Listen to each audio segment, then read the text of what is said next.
Bienvenue sur la chaîne Histoire qui rapproche.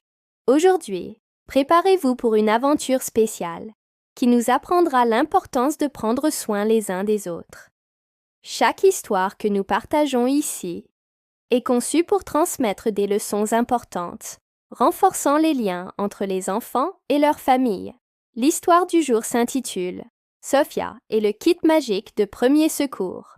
C'est une aventure douce et éducative sur l'entraide, le courage de rester calme et l'importance de savoir comment réagir face aux petits bobos du quotidien. Alors, installez-vous confortablement, ouvrez grand vos oreilles et vos cœurs et plongeons ensemble dans cette belle histoire. Commençons. Il était une fois, dans une petite ville ensoleillée, une fillette pétillante et curieuse nommée Sophia. Sophia avait un grand cœur et un esprit encore plus grand, toujours rempli de questions. Elle adorait par-dessus tout deux choses, jouer dans le grand parc près de chez elle et apprendre de nouvelles choses passionnantes, que ce soit grimper aux arbres, construire des châteaux de sable ou observer les fourmis, marcher en file indienne. Chaque jour était pour elle une nouvelle expédition. Mais ce qui la rendait vraiment spéciale, c'était sa gentillesse. Sophia voulait toujours comprendre comment elle pouvait aider les autres, surtout lorsque quelque chose d'imprévu arrivait. Elle se demandait souvent « Que faire si quelqu'un tombe? Comment puis-je être utile sans avoir peur ?» Son désir d'aider était aussi grand que son amour pour l'aventure. Un matin, à l'école, une atmosphère de mystère régnait dans la classe de Sophia. Son enseignante, Madame Dubois, apporta une boîte rouge brillante, ornée d'une croix blanche. Elle la posa délicatement sur son bureau, captant instantanément l'attention de tous les enfants. « Qu'est-ce que c'est ?» chuchota Sophia à son voisin. Madame Dubois sourit et expliqua d'une voix douce.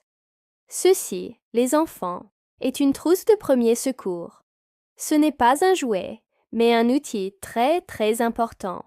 C'est un peu comme la boîte à outils d'un super-héros.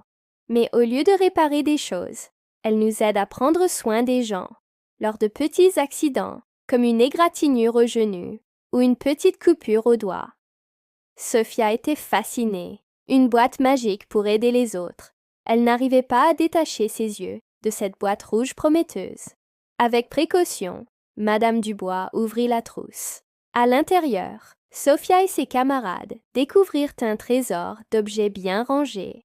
Il y avait des pansements de toutes les tailles, certains même avec des dessins rigolos, des gants fins comme de la peau de serpent, des petits ciseaux à bout rond, des compresses douces comme des nuages et des bouteilles de liquide transparent. L'enseignante leur montra chaque objet, un par un, en expliquant son utilité. Mais ensuite, elle leur partagea le secret le plus important de tous, le plus important lors d'un accident, dit-elle en regardant chaque enfant dans les yeux. Ce n'est pas ce qu'il y a dans la boîte, c'est ce qu'il y a en vue. Il faut rester calme, respirer profondément, et la toute première chose à faire est de demander l'aide d'un adulte.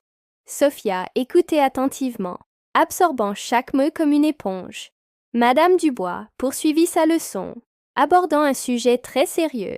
Elle expliqua qu'il y a des situations où les petits accidents sont en fait de gros problèmes. Parfois, quelqu'un peut être très blessé ou ne pas se sentir bien du tout. Dans ces moments-là, il ne faut jamais essayer d'agir tout seul. Votre super pouvoir le plus efficace est de trouver un téléphone et d'appeler un numéro magique, le 112. Elle écrivit le numéro en grand sur le tableau. En composant ce numéro, vous parlerez à des adultes spécialement formés, des experts qui savent exactement quoi faire. Ils arriveront très vite pour aider de la manière la plus rapide et la plus sûre possible. Votre mission est de rester en sécurité et d'appeler à l'aide. Les enfants comprirent que savoir quand ne pas agir était tout aussi important que de savoir comment aider. Le destin voulut que Sophia puisse mettre ses nouvelles connaissances en pratique bien plus tôt qu'elle ne l'aurait imaginé. Le lendemain, pendant la récréation, l'air était rempli de rires et de cris de joie. Sofia jouait à la marelle, tandis que son meilleur ami, Miguel, s'amusait à faire des tours avec son vélo tout neuf.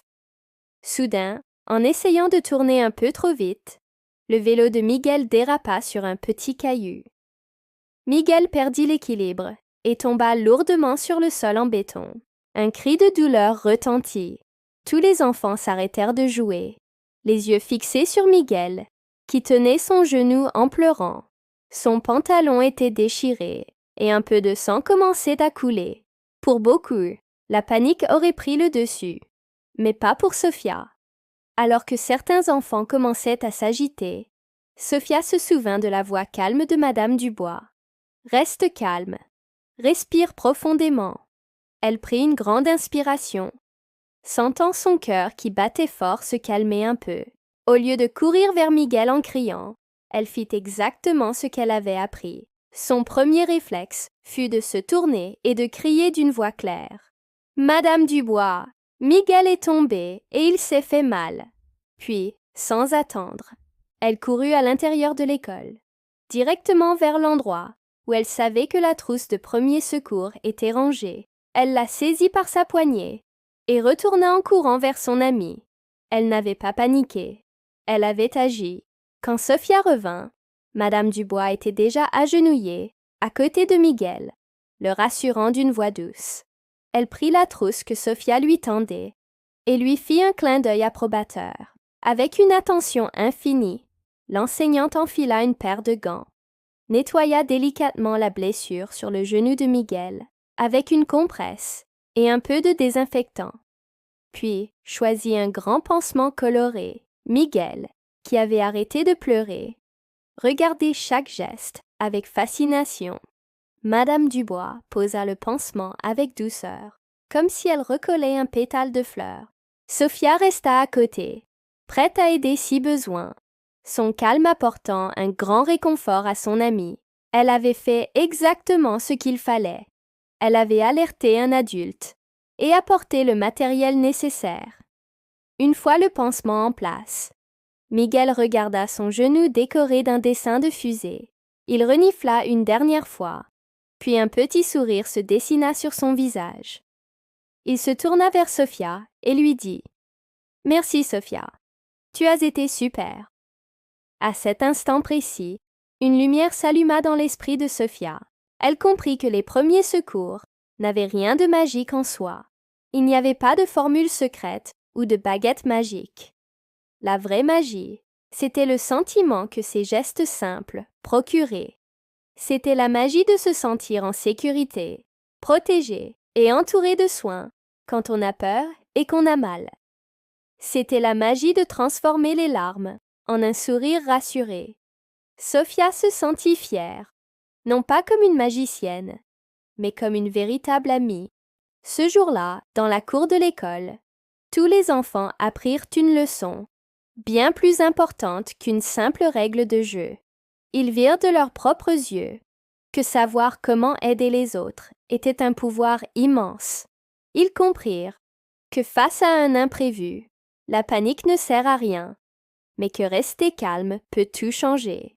Et surtout, ils réalisèrent qu'agir avec soin, douceur et attention sont des façons puissantes de montrer son amour et son sens des responsabilités.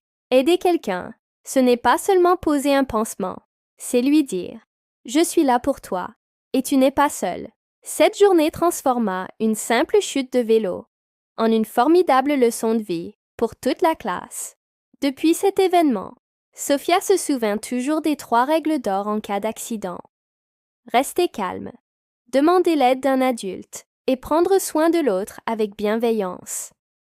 Elle est devenue la petite héroïne du quotidien de l'école, toujours prête à réconforter et à aider. Nous espérons que l'histoire de Sofia vous a inspiré et vous a plu. Si c'est le cas, n'oubliez pas de laisser un like pour nous encourager, de vous abonner à la chaîne Histoire qui rapproche et d'activer la petite cloche pour ne manquer aucune de nos futures aventures. Les livres de cette collection sont disponibles en cliquant sur le lien que vous trouverez dans la description. Merci beaucoup d'avoir été avec nous et à très bientôt pour une nouvelle histoire.